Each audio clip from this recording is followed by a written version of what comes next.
Welcome back. Overcoming dark and trying times is something that Leisse Wilcox knows all about. A mom of two who beat breast cancer and built a business from the ground up. A transformational and success coach who is live with us this morning to share some insight on self-care and emotional health. Good morning. Thanks so much for joining us. Good morning. Thanks for having me. Absolutely. So this couldn't be more timely, actually, after everything we're going through right now. But in this new year, how do we inspire? I think that it's so individual, and inspiration, self-care, it all comes down to what makes you feel really good, what makes you feel joyful. When we tap into that joy, and it could be incredibly simple, when we tap into that level of real deal joy, that creates space for creativity and inspiration.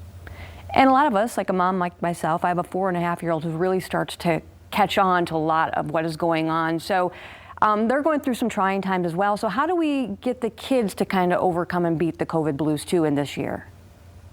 So I actually am a mom of three. I have three little girls, and it's about being very open to, again, holding that space that this is very difficult. What we're in right now, there's so much unknown. We're being asked to change over and over and over again with no time limit. Our brain doesn't like that. It likes things to be very predictable. So being able to hold the space that we're all exhausted, we're all unsure, we're all a little scared. Holding the space goes a long way, and that means acting and speaking with compassion to the best of your ability, having grace for your family and for yourself, and for giving kids bite-sized pieces of information. I know some people like to listen to the news or watch the news with their kids around them, and I'm not sure that's the best idea right now. There's a lot of adult complexity that is very difficult for adults to understand, that I feel like we need to do a better job of protecting our kids from having unfettered access to all kinds of global information. And we have to remember to keep it on their level, right?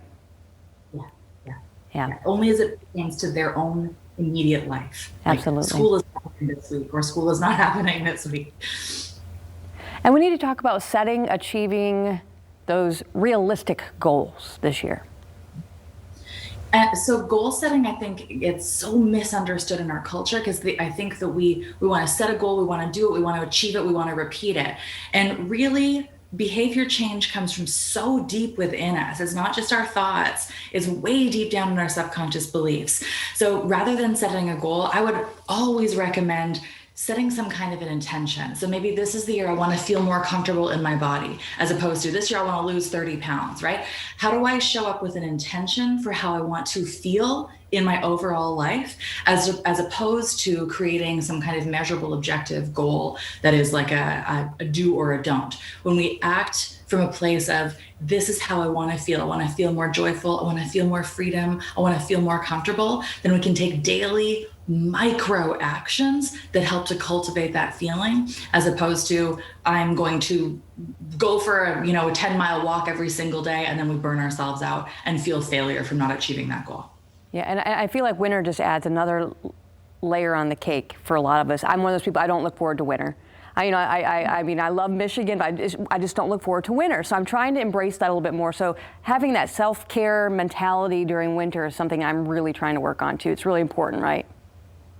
It really is. And again, I love the notion of reframing self-care into soul care. So like, what does your soul need to feel nourished and whole and attended to?